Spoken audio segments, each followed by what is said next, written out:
ఏంది ఎలక్షన్లు అయిపోయినాయి, మళ్ళీ ఇది ఎంత అయిపోయింది, సీఎం అయిపోయినాడు, ప్రధాని అయిపోయినాడు, మంత్రులు అయిపోయినారు, అంతా అయిపోయినాడు, ఇంకా కేతిరెడ్డిని ఇంకా ఏంది చెప్తున్నాడు ఏందని. సరే, ద బ్యూటీ ఆఫ్ డెమోక్రసీ, ప్రజాస్వామ్యం వర్ధిల్లాలని పెద్ద పెద్ద స్టేట్మెంట్లు ఇస్తూ ఉంటాం, అతిపెద్ద డెమోక్రటిక్ నేషన్ అని చెప్తూ ఉంటాం. కానీ ప్రతి చోట కూడా ఏం జరుగుతుంది, ఏం జరిగిందని నేను 2014లో చూసా. దొంగ ఓట్ల ఎక్కించుకునే కార్యక్రమం, దాని మీద విపరీతంగా ఫైట్ చేయడం జరిగింది. తర్వాత దాన్ని ఆధార్ కార్డుతో లింక్ చేయాలని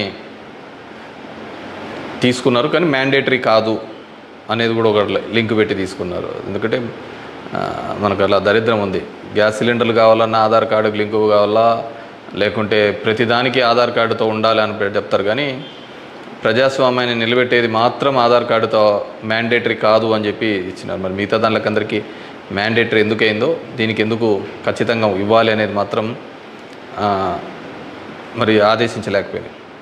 సరే, వాటి మీద దొంగ ఓట్ల మీద అదేవిధంగానే ఇప్పటికీ కూడా ప్రతి నియోజకవర్గంలో 10 నుంచి 20,000 30,000 వరకు దొంగ ఓట్లతోనే ప్రజాస్వామ్యం గెలుపోవటంను డిసైడ్ చేసే పరిస్థితులు ఉన్నాయి. కానీ నన్ను ఎట్లాగో ఎలక్షన్స్ అయిపోయినాయి, ఓడిపోవడం జరిగింది. కానీ దీనికి సంబంధించి ఏ విధంగా ప్రతి ఒక్కటి చోట కూడా ఈవీఎంస్ అనేది ఇప్పుడు పెద్ద క్వశ్చన్ మార్క్.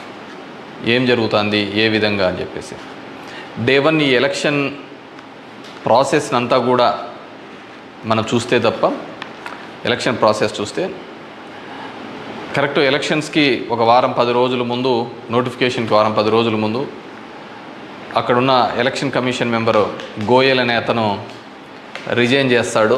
ఎందుకు రిజైన్ చేస్తాడో, ఏ దానికి చేస్తాడో తెలీదు.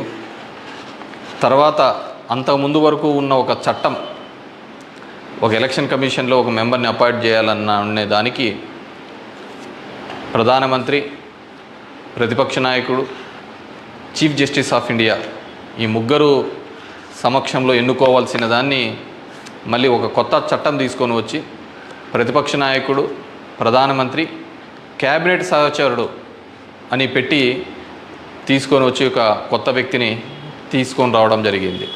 అది మనం అందరం కూడా చూడడం జరిగింది.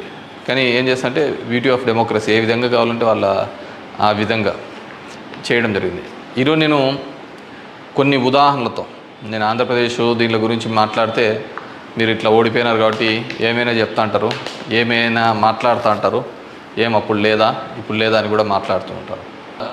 గుంటూరు, మన ఆంధ్రప్రదేశ్లో చూస్తే 14,11,989 పోల్ అయింటే కౌంటింగ్ చేసినప్పుడు 14,04,061 ఓట్లు, 7,928 ఓట్లు పోలైన దానికంటే ఈవీఎంలలో తక్కువగా కనపడడం జరిగింది.